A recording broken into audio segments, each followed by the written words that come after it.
wabarakatuh.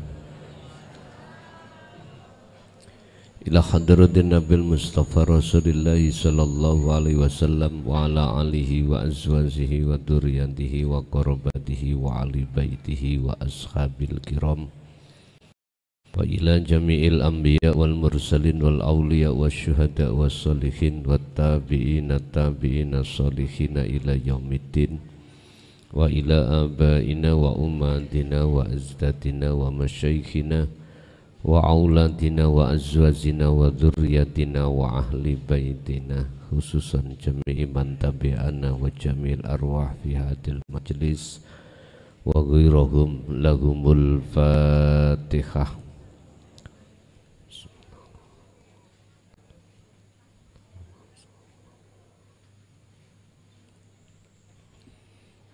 Bismillahirrahmanirrahim.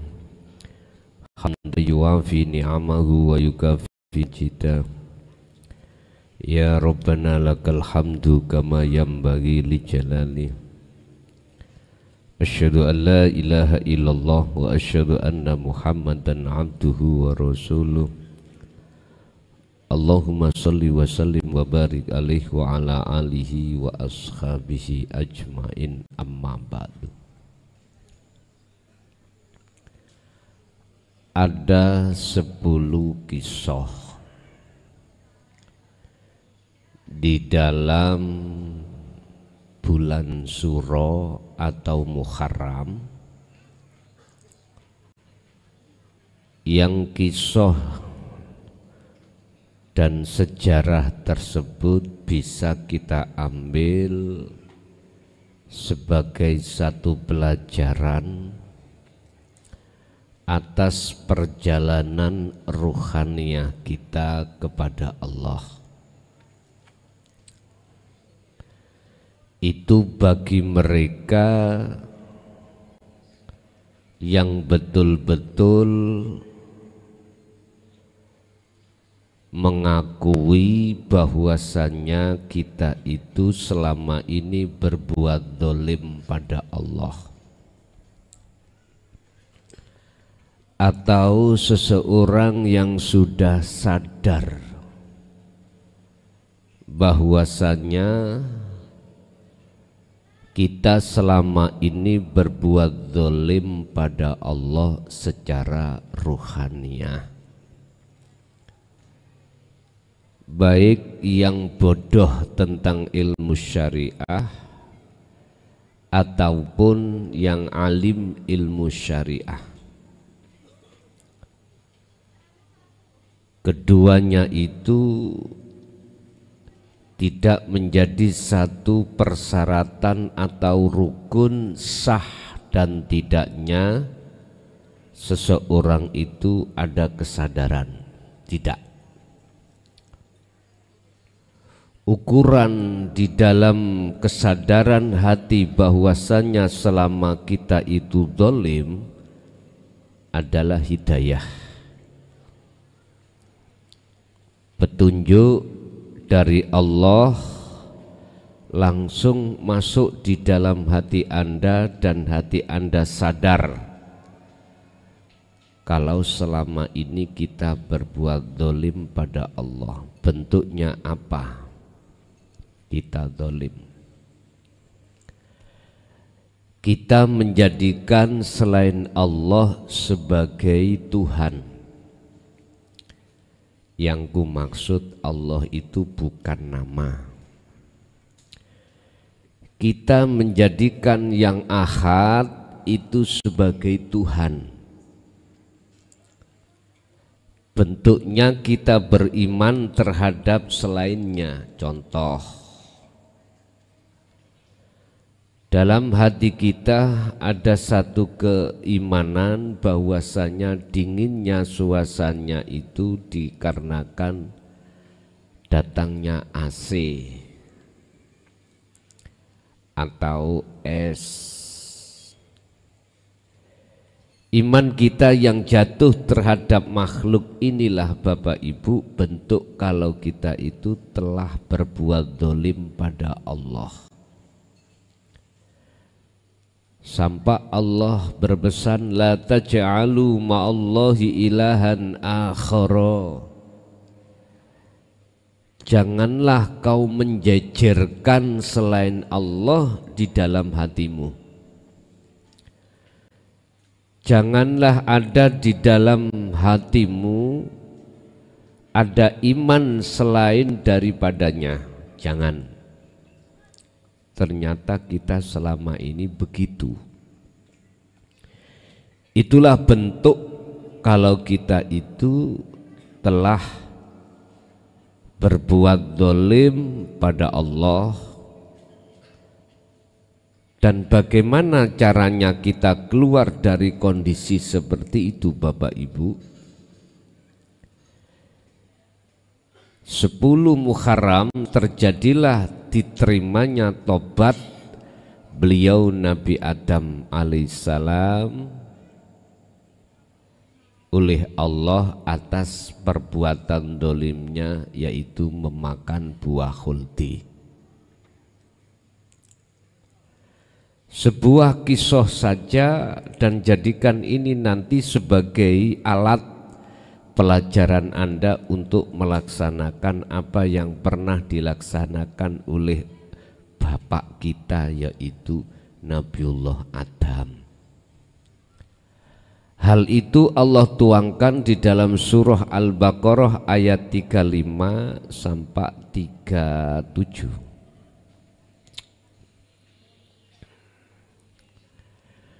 Di mana Allah mengatakan terhadap beliau Nabiullah Adam, Adam, apakah kau suka terus hidup selamanya di surga? Injih. Sebab ketika kau hidup di surga, kau enggak usah kerja, enggak usah mikirkan apa yang kau inginkan, itu nanti dengan sendirinya ku datangkan. Bahasa syariat, Pak, ketika Nabi Adam menginginkan sesuatu, maka tidak menunggu besok, hal itu langsung datang. Penak nggih? Penak. Tidak terasa Anda pernah ngalami dikala waktu jenengan di alam gaib, alam nukot gaib, yaitu alam kandungan, sampai jenengan sebelum akil balik kepingin opo wae, ada satu keinginan apa saja, Anda tanpa susah payah akan datang sendiri, tanpa kerja terlebih dulu. Anda enggak pernah. Anda tinggal ngomong sama orang tua, pengen makan ikan tahu, mesti datang. Bahkan di dalam kandungan pun ketika Anda tidak berucap ingin apa yang Anda butuhkan nutrisi, Allah sudah kasih. Lahir pun juga begitu. Itu bentuk gambaran kinayah Nabi Adam ada di surga. Tapi satu hal Adam yang harus kau ingat-ingat, wahai manusia, satu hal yang harus kau waspadai, apa? Wala taqrabahati sajaroh. Jangan pernah kau nanti akan kena tipu daya setan. Jangan. Bahasa syariat Nabi Adam tidak boleh untuk mendekat di dalam satu pohon, pada satu pohon. Jenengan enggak boleh mendekat terhadap kesenangan dunia. Ruhaniyah, bukan jasmania. Ini maksudnya begitu, Pak. Berhubung Nabi Adam kisah ceritanya, ringkas cerita, beliau ini kena tipu daya setan, akhirnya dia harus memakan buah huldi. Itulah bentuk ruhaniyah Anda telah memakan buah huldi ruhaniyah. Bentuknya apa ruhaniyah memakan buah huldi? Menyenangi, bersukaria dengan perkara selain Allah.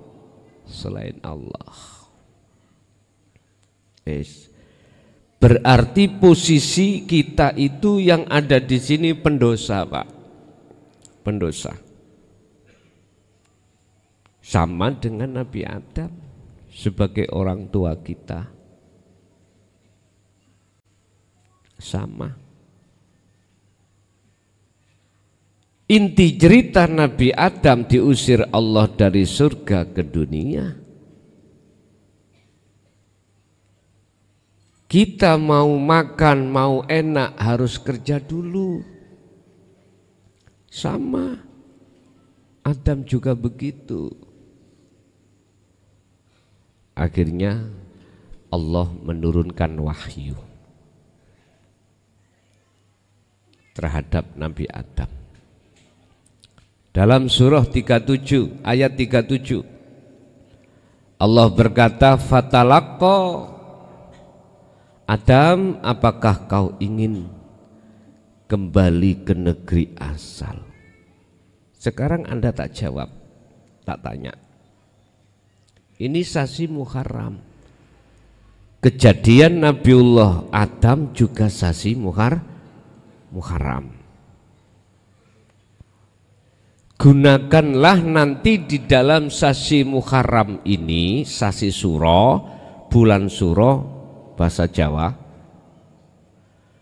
untuk betul-betul mengambil satu pelajaran dan kita laksanakan sampai pada 10 Muharram.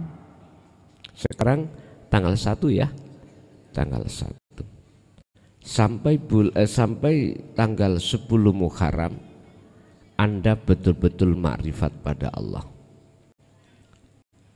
Bagaimana rahasianya? Nanti saya sampaikan. Kalau gendeng mesian gendeng, maten mau ya. Tinggal Anda mau tekad apa enggak masalah.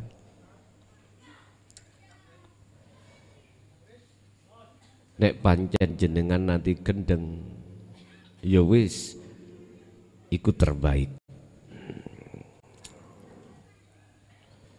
Kapan dimulai? Terserah. Pokoknya Anda tutup tanggal 10. Sekarang tanggal 1. Ahad, Senin, Selasa, Rabu, Kamis, Jumat, Sabtu, Ahad, Senin, Selasa. Berarti malam Selasa ini sudah tanggal 10. Bisa, pasti bisa. Nanti untuk petunjuk. Saya nggak bisa 10 hari, saya bisanya cuman 3 hari, monggo 3 hari. Saya nggak bisa 3 hari karena saya sibuk kerja, saya cuman 1 hari, monggo 1 hari. Saya nggak bisa belas, bongko, gregetan.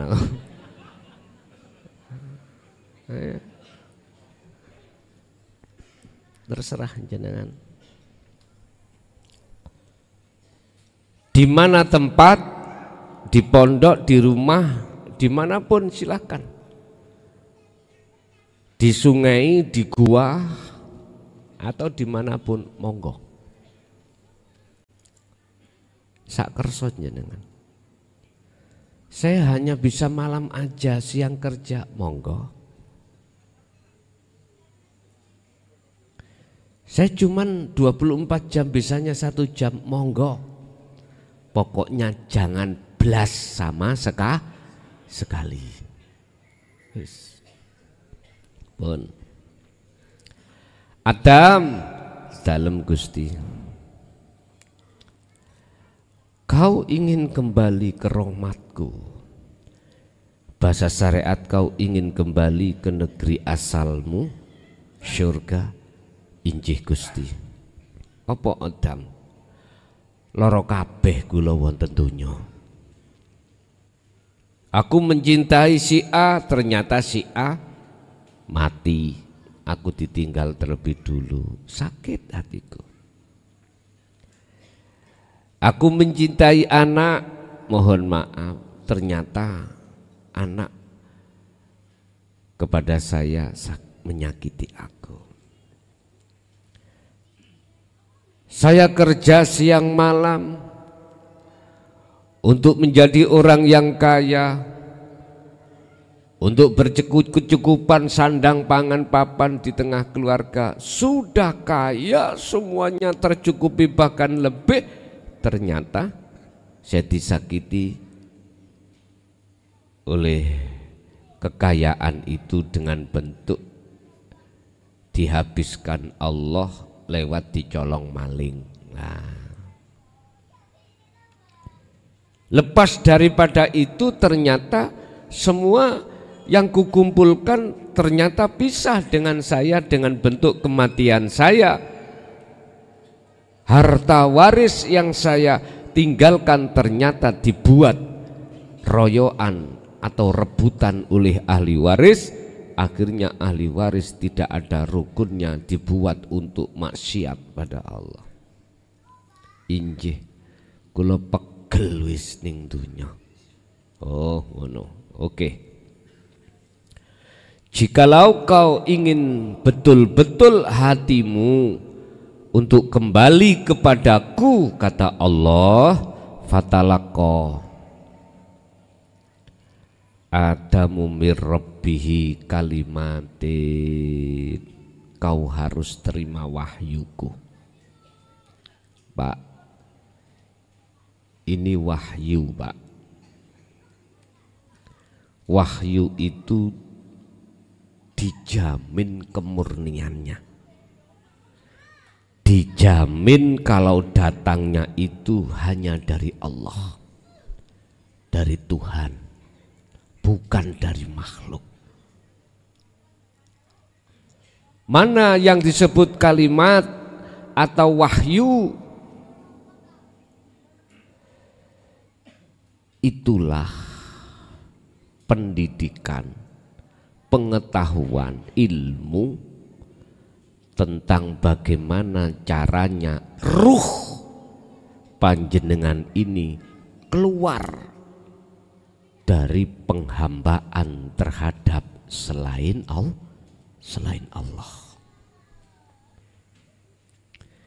Tadinya kita diperbudak oleh suami, istri, anak, harta benda.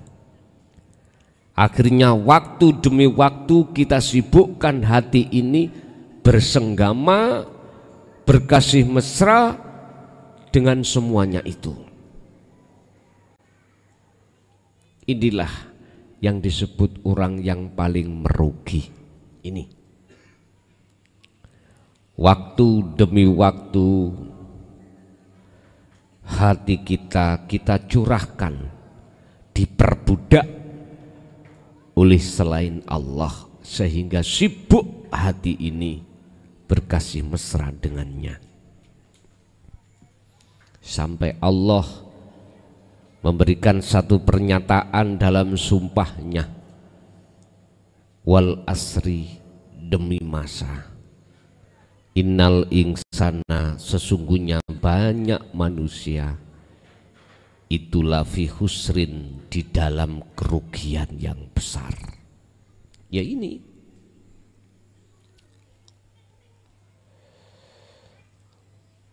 Bapak Ibu, dengan datangnya 1 Muharram, tutup semua iman kita selain Allah tadi. Kau harus bertasbih, kau harus bersuci diri dari iman-iman yang sudah kadung masuk di dalam hati kita. Caranya nanti saya kasih tahu. Ini proses perjalanan. Kita kembali kepada kalimat atau wahyu. Setiap apa yang Allah sampaikan dan kau terima di dalam hatimu terkait masalah dinut tauhid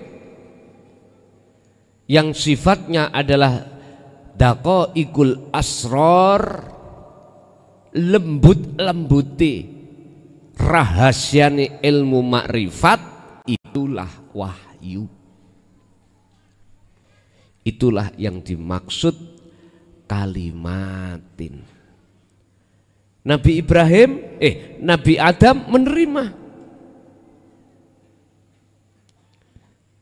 Ketika beliau menerima dan melakukan proses ritual uzlah, fataba mongko nrimo tobat sapa Allah alaihi itase piro-piro kesalahane Nabi Adam.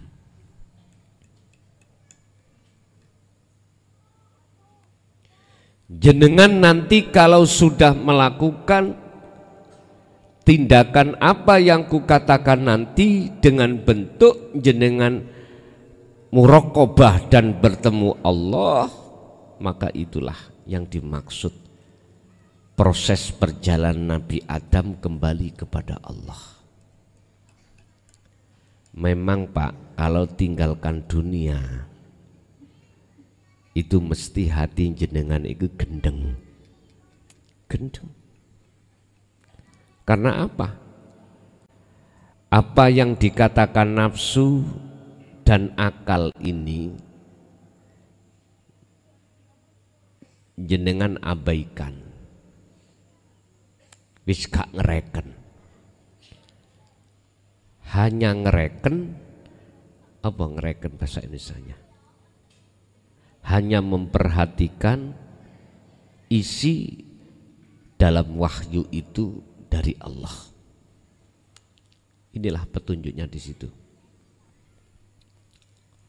Innahu sak temene Gusti Allah huwa ya Allah iku at-tawwabu, dat kang nrimo tobat, ar-rahim tur dat kang welas asih, kasih sayang. Ketika Nabi Adam menerima wahyu tersebut, maka Adam itu melaksanakan petunjuk di dalam wahyu, akhirnya diterimalah tobatnya Nabi Adam. Jenengan ngoten. Nanti jenengan kalau sudah masuk di dalam pengamalan wahyu kalimat ini, itulah Allah telah menghapus seluruh kesalahan ruhaniyah lebih-lebih di mata Allah. Terus bagaimana caranya jenengan itu mengamalkan kalimat, mengamalkan wahyu itu? Di dalam wahyu itu ada hidayah, petunjuk. Pun cara untuk meninggalkan iman selain Allah yang sudah kadung masuk di dalam hati, Allah terangkan di dalam surah Al-Baqarah juga. Sering saya katakan ayat 256. May yakfur bitaghut wa yu'min billah.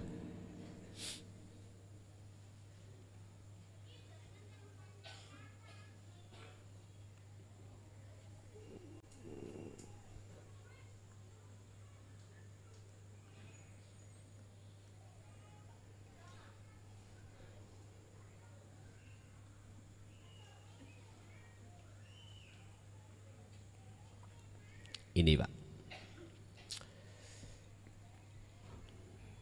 Wa may yakfur bit-taghuti wa yu'min billah. Barang siapa yang tinggalkan iman selain Allah yang ada di dalam hati kita yang sudah kadung masuk, maka wa yu'min billah, maka imannya dia hanya pada Allah. Ayat ini bisa saya artikan gini. Barang siapa tinggalkan selain Allah, maka dia pasti akan bertemu Allah. Bisa saya artikan seperti itu. Terus caranya bagaimana? Pun sampai dengan duduk, yang tua-tua nggak bisa duduk karena punggungnya itu nyeri, atau jenengan yang nggak bisa duduk dikarenakan ada sakit, bisanya namung di tempat tidur berbaring, udah. Apa yang digagas akal dalam diri Anda, tutup. Cara menutup, caranya menutup, hatimu bukalah untuk melepaskan keakuanmu sebagai makhluk yang wujud. Lepasan. Atau tidak bisa melepas wujud, lepaslah keakuanmu sebagai makhluk yang bernafas, yang melihat, yang mendengar, ataupun yang berafal dalam diri Anda. Lepas. Cara inilah Anda akan bisa menutup lobang-lobang yang digunakan nafsu lewat akal untuk mempengaruhi hati. Akhirnya akal jenengan sudah tidak lagi memikirkan perkara urusan dunia. Lebih baik jenengan memejamkan mata sebagai pembelajaran. Kalau sudah terbiasa nggak usah pejam mata, nggak apa-apa. Setelah Anda melewati masuk di dalam alam kefanaan, alam peniadaan diri sebagai makhluk, maka Anda akan mengalami satu kejadian ruhaniyah Anda itu masuk dalam satu wilayah yang Anda itu goblok dadak. Tahu goblok dadak? Wilayah di mana jenengan ini sudah nggak sadar diri. Hatimu sudah nggak sadar diri. Inilah yang dimaksud fi ardil humul, bumi humul, bumi sepi. Humul itu sepi, berarti bumi kefanaan. Anda nggak usah takut. Apapun yang nanti diterjadikan Allah jenengan ini, jangan pernah mundur sejengkal, jangan pernah.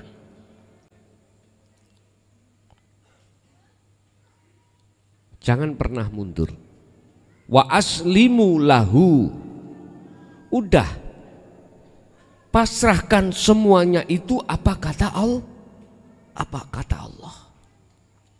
Bah gendeng gak waras, bah gendeng waras, monggo. Maksudnya gendeng gak waras ku ya napa? Jenengan ini dalam hati yang nyata, yang tampak hanyalah aku Allah, sehingga Anda terus menerus melalaikan selain Allah, dijak komunikasi nggak bisa dan lain sebagainya. Iku jenenge gendeng gak waras. Bah diletakkan Allah gendeng gak waras atau diletakkan Allah gendeng waras? Gendeng waras itu ya apa? Gini, secara ruhaniah Anda ditetapkan Allah sebagai kekasihnya yang tidak akan pernah untuk beriman selain Allah, tapi akal jenengan bisa diajak komunikasi. Udah, jenengan gak usah milih. Namanya pasrah iku opo jari Gusti, apa kata Allah. Ayatnya begitu ya. Wa aslimu lahu. Tentang urusan wa anibu ila rabbikum iku aslim, pasrah. Tentang kembali kepada Allah, kembali ke fitrah. Asalnya fitrah kembali ke fitrah, asalnya Allah kembali ke Allah. Jenengan pasrah iku wis apa kata Allah. Jangan bertanya begini, kalau nanti saya diletakkan gendeng gak waras, istriku bagaimana, anakku bagaimana?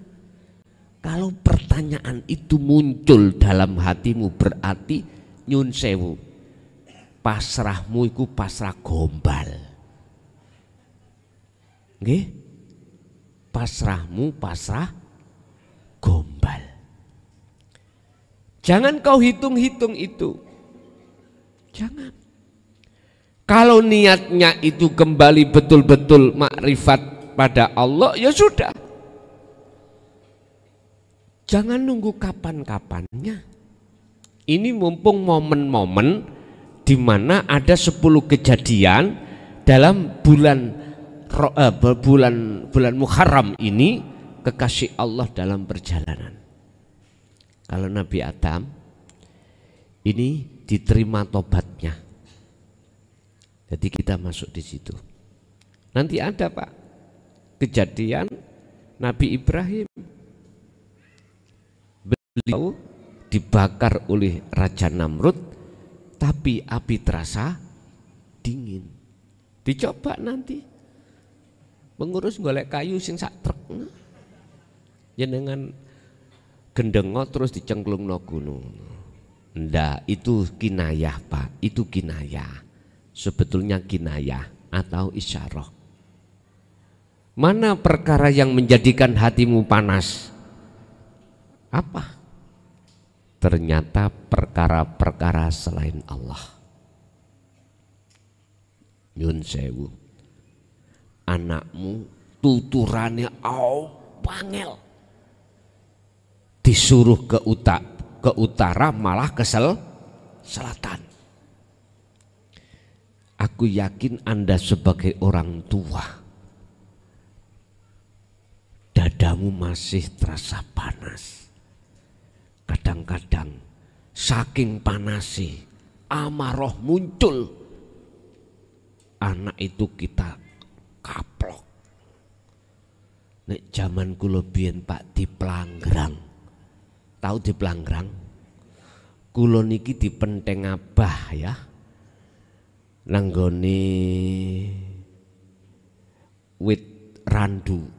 Dhisik niki randu tok niki, kawedhe gedhe mriki. Dipenteng, diambilkan sarangnya pelanggrang nih lho Pak. Semut merah-merah nih lho. Apa itu? Yang metu krotonya dikepiok ngeten. Tes. Mau tangan untuk njupuk nggak bisa Pak dipenteng. Dadi ya mak nangis. Habis itu bentul. Ya dicokot di Pelanggrang. Untung gak semut geni. Semut geni bagaimana? Itu pelanggaran. Ya sakit sih, sakit.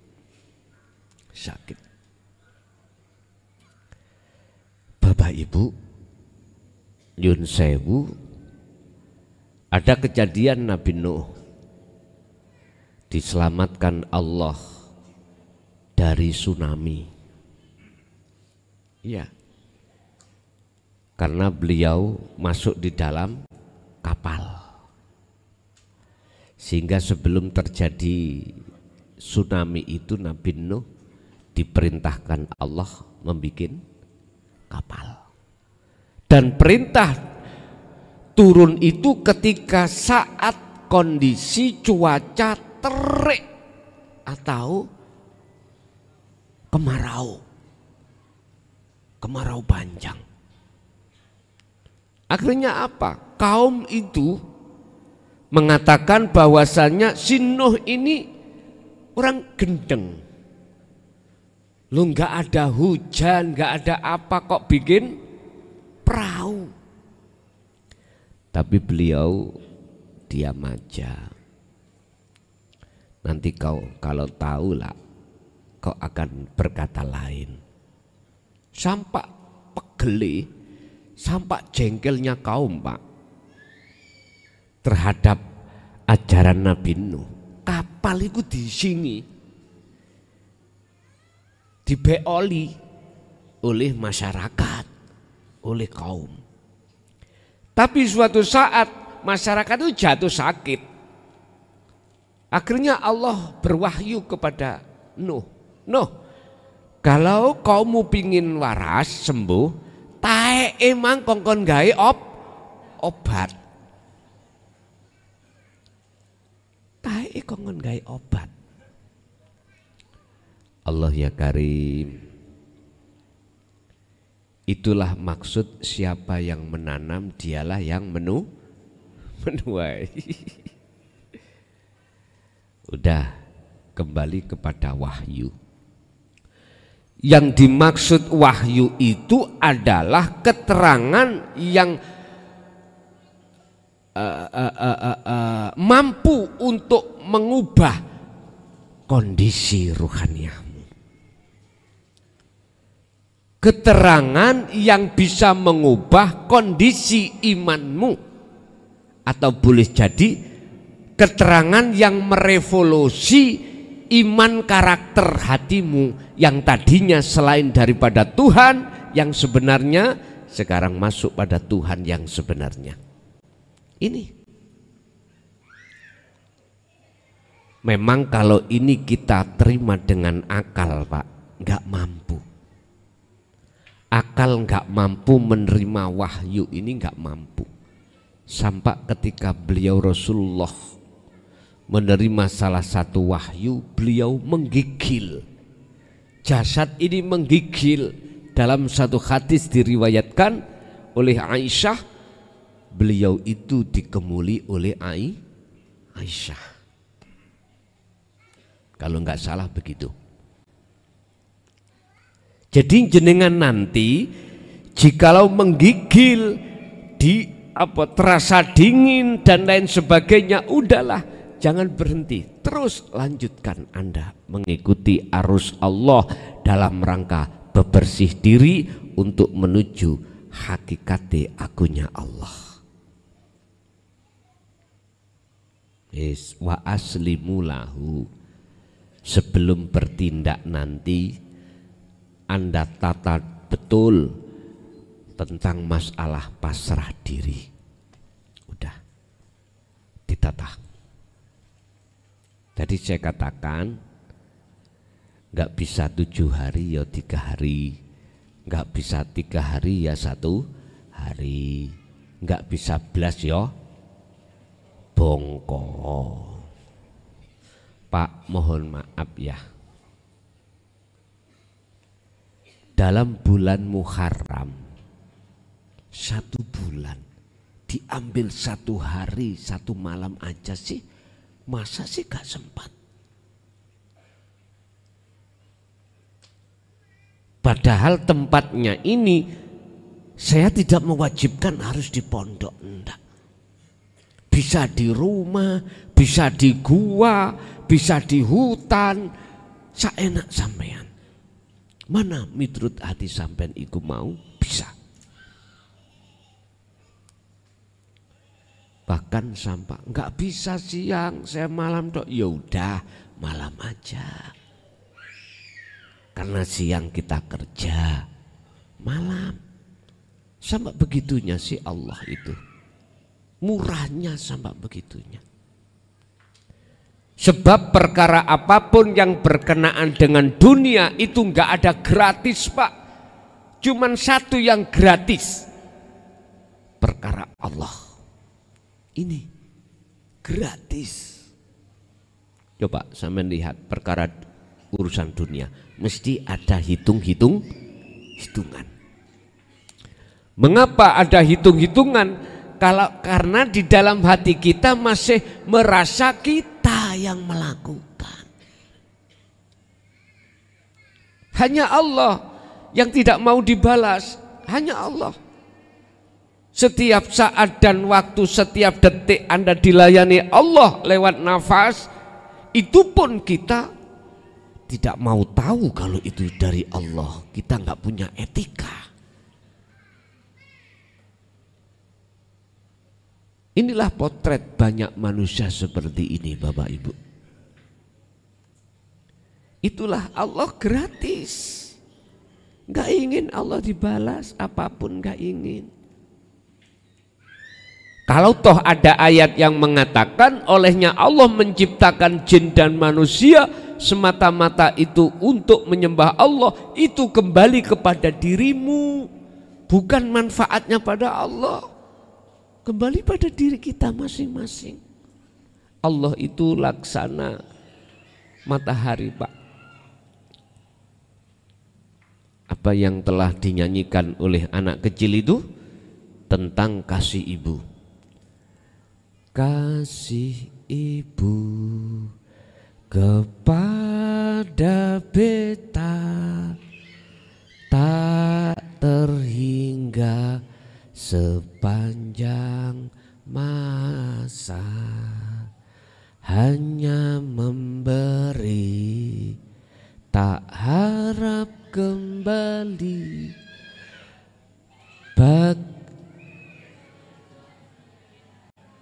Bagaikan surya menyinari dunia. Seperti itulah Allah. Gak ada ceritanya matahari ketika menyinari seluruh alam sehingga alam ini menjadi terang. Matahari ngomong balesan aku. Gak ada. Itu gambaran Allah dohir itu seperti itu, Pak. Ini Allah dohir itu. Makanya orang Jawa mengatakan orang tua itu minangka pangeran katon. Yaitu. Makanya ini anak wong tua. Kalau ada orang tua minta dibalas pada anak terus ngomong, "I jolono banyu susuku," misalnya. Iku wong tuaku celuk. Gak mengerti tauhid itu. Lah ada tak orang tua ngono ya? Saking pegelen delok anak, Masya Allah Pak, kadang muncul kalimat, "I jolono banyu susuku." Padahal sing nyedot ya dudu anak tok, bapake ya melok nyedot. Iya. Nggih. Sampean, mohon maaf iki syariat ya. Sampean sudah wajar aku gak nyalahno. Sebagai suami kita kadang-kadang berhubungan intim, kita itu ya nyedot pentil. Hati-hati loh ya. Ojo sampak kok lek nek metu banyu susune. Nek sampak lek sampe dadi anake. Ojo temen loh. Rasane asin-asin ya apa ngoten lho.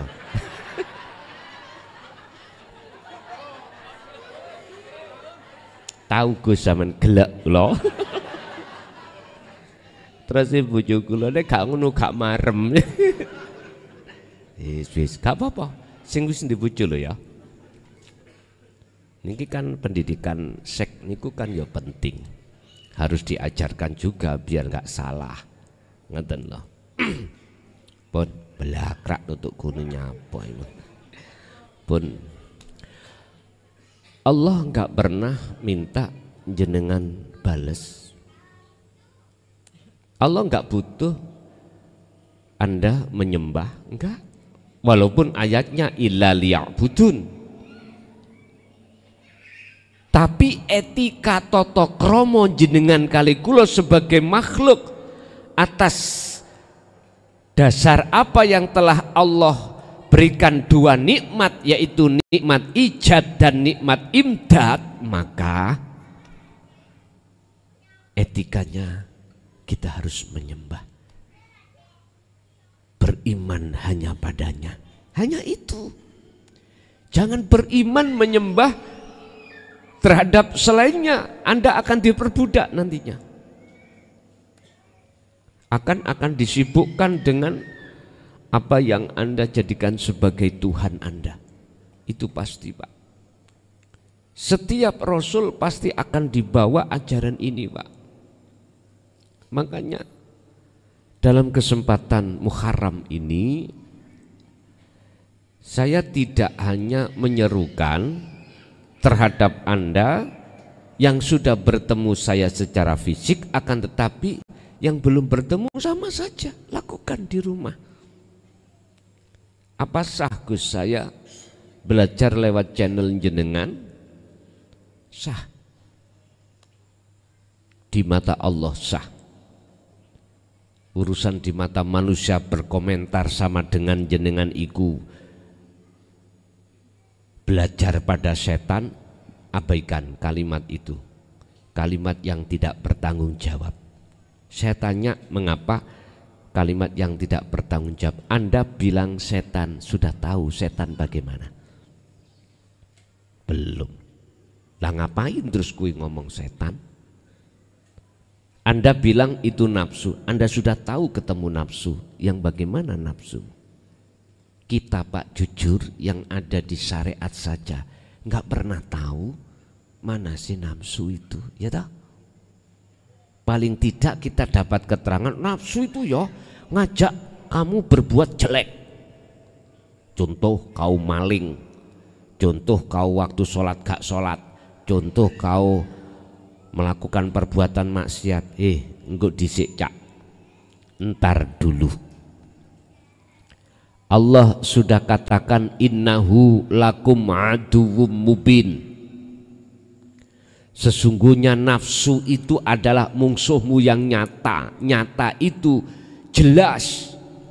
Mengapa kau bikin tidak jelas? Itu oleh karena kau tidak mau menerima kalimatin wahyu yang kusebut tadi. Ini persoalannya, Pak. Bapak Ibu hadirin, ayatnya surat Al-Baqarah 37 itu hukumnya pasti Allah terima tobatin Nabi Adam. Terus kembali kepada kita, letak kepastian Anda, seluruh kesalahan apapun yang pernah Anda lakukan, baik syirik jali, lebih-lebih syirik khafi yang sudah tidak terhitung jumlahnya, bagi Allah itu sangat kecil bila mana taubat Anda diterima. Besar kaya apa dosamu bila mana Allah itu menerima taubatmu, maka dosa itu di mata Allah jadi kewajil. Kecil kaya apa dosa yang pernah kau lakukan, manakala Allah tidak mengampuni, maka kecil itu menjadi besar. Caranya bagaimana? Seperti apa yang telah dilakukan oleh baginda Nabi Adam. Cukup jenengan kalau tidak dengan berdiri, dengan duduk. Jikalau tidak bisa dengan duduk, dengan berbaring. Akal ini lepas. cara untuk melepaskan akal dari urusan-urusan dunia, hatimu harus ada tindakan penghilangan rasa keakuan diri sebagai makhluk yang wujud. Jikalau belum mampu menghilangkan kewujudan atas diri makhluk ini, maka hilangkanlah rasa keakuanmu yang bisa ini, bisa itu, punya ini, punya itu. Sudah lepaslah sambil menerima datangnya pengakuan rasa akunya urip Allah dalam dirimu. Pun ketika proses ini nanti terjadi, maka Anda akan mesti masuk di alam fana, alam di mana Anda sudah tidak ingat lagi dengan persoalan dunia. Istri, suami, anak, harta benda sudah tidak ada gambar di dalam hatimu, sudah nggak ada. Itu bentuk bahwasanya Allah telah mensucikan keakuanmu dari pengakuan-pengakuan tersebut. Wis, kamu jangan takut apapun bentuk kahanan kejadian yang akan terjadi di situ. Jangan pernah jenengan meminta dan jangan pernah Anda takut dan lain sebagainya. Pokoknya ikutono seperti taek kintir. Wis paham nggih? Wis entah sampean lakukan mulai kapan terserah jenengan dan dilakukan dimanapun Anda, monggo. Saya ulang, tobatin Nabi Adam itu jatuh di tanggal 10 Muharram. Pun inti. Lah, tanggal 1 Muharram jatuh mulai hari ini. Kita pakai Komariah bukan Samsiah, Pak. Kalau Komariah itu diawali dari hurufus Samsi. Surupe srengeng tenggelamnya matahari. Berarti maghrib tadi itu jatuh 1 Muharram. Maghrib tadi. Ya. Nanti tanggal 2-nya besok Ahad niku maghrib itu berarti 2 Muharram. Ini kita pakai hitungan Komariah. Komariah itu apa? Bulan Hijriah. Kalau Samsiah umum itu jatuhnya jam 12 malam. Seret ngalih jam 12 mulai pagi. Pagi iku mulai bukae dino. Tapi kita umat Islam khususnya memakai Komariah. Wis itu aja, Pak, yang bisa kami sampaikan. Ingat, kita itu selalu dilayani Allah, dan sadarilah semua apa yang Allah layani terhadap kita semata-mata bentuk nikmatul ijad dan nikmatul imdad. Nikmat penciptaan, nikmat kebutuhan apa setelah kita tercipta. Napas, mata, telinga, apapun yang kita butuhkan di dunia ini, Allah kasih gratis semuanya. Allah wis ngasih gratis. Lah sekarang Anda harus mempunyai etika apa yang harus Anda balas.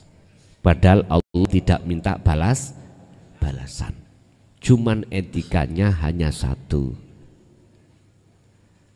Iman tentang iman, jangan pernah terhadap selainnya. Caranya faktulu anfusakum. Udah, patenono keakuanmu sebagai makhluk, rasa keakuanmu sebagai makhluk yang bisa apa-apa, punya apa-apa. Sudah, idfin wujudaka, kubur eksistensi keakuanmu di dalam bumi humul ini.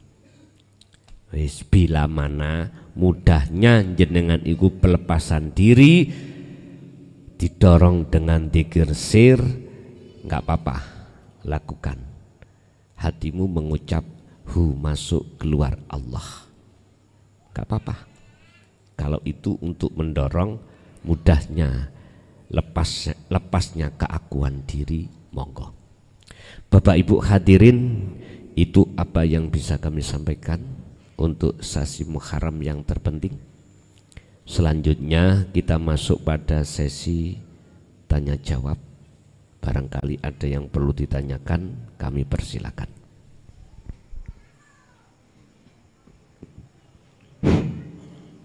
Assalamualaikum warahmatullahi wabarakatuh. Saya ingin menanyakan gini Gus,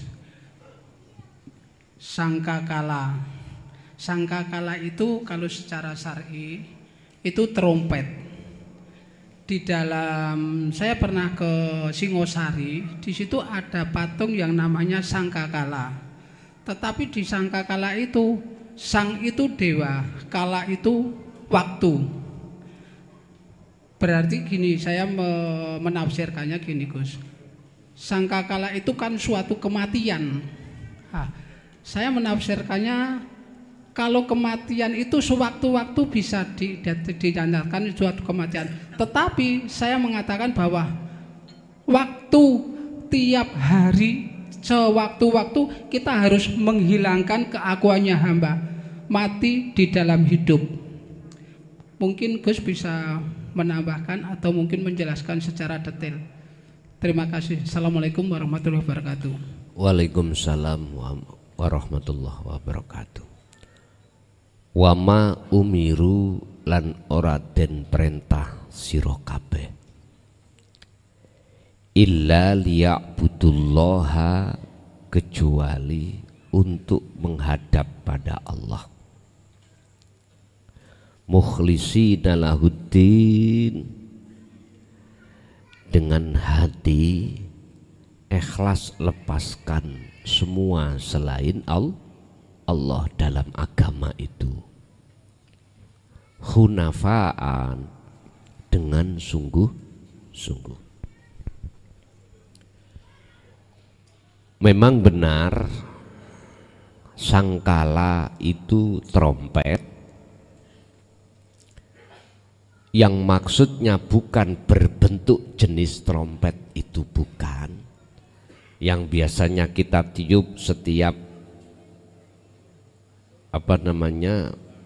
tahun baru, bukan. Memang betul itu adalah waktu. Mutu qoblal maut, selalulah kau mati sebelum datangnya kematian. Berarti ketika kita mengubur dalam-dalam keakuan diri sebagai makhluk, itu bentuk satu kematian dalam rangka menuju ke hidup. Ayatnya tadi, wama umiru illa liya'budullaha mukhlishina lahuddin hunafa'a. Allah tidak akan merintah Anda kecuali hanya untuk menyembah. Bahasa menyembah di sini, mohon maaf, dikatakan benar manakala sing nyembah sudah makrifat pada yang disembah. Artinya dengan cara penafian, pemfanaan keakuan diri inilah yang nantinya akan mendorong jalan kau untuk menuju kebenaran hidup yang sejati itu. Dan ini memang dilakukan setiap saat dan waktu Bapak Ibu. Bukan hanya malam aja, tapi juga pagi, siang, sore, malam juga. Wadhkur isma rabbika bukrata wa asila wa minal laili fasjud lahu fasabbihu lailan tawilan. Begitulah. Lanjut.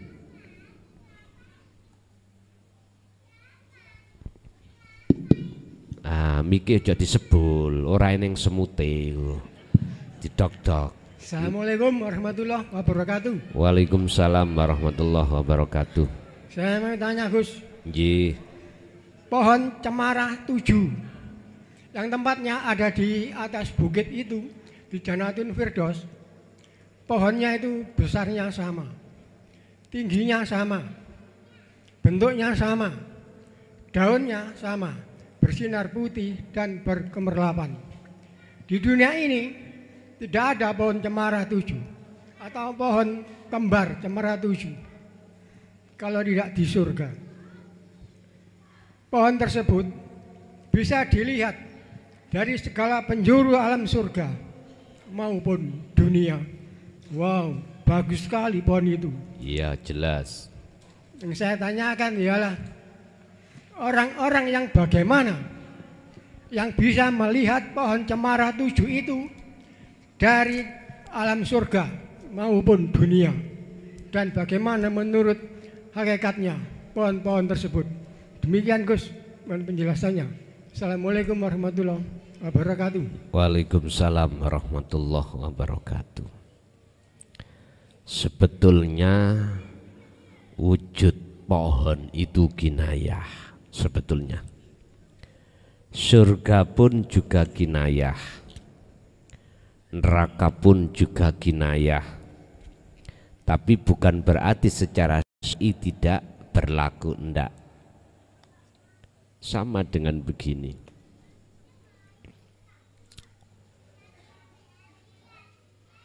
Jikalau kau ingin ketemu Allah,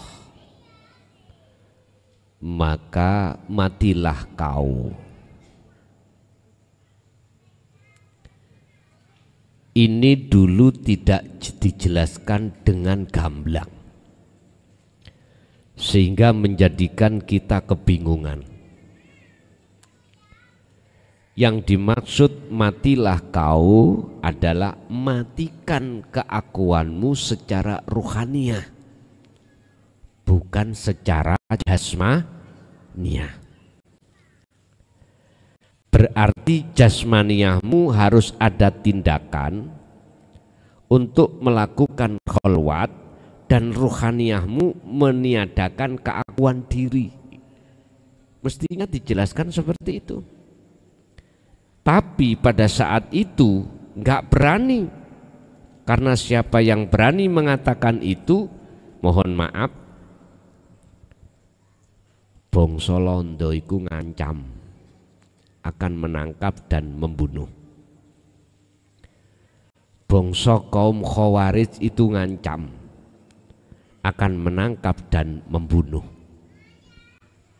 Akhirnya pada saat itu jangan heran kalau pengajaran tentang wahyu dinut tauhid ini terkesan disembunyikan. Pun kembali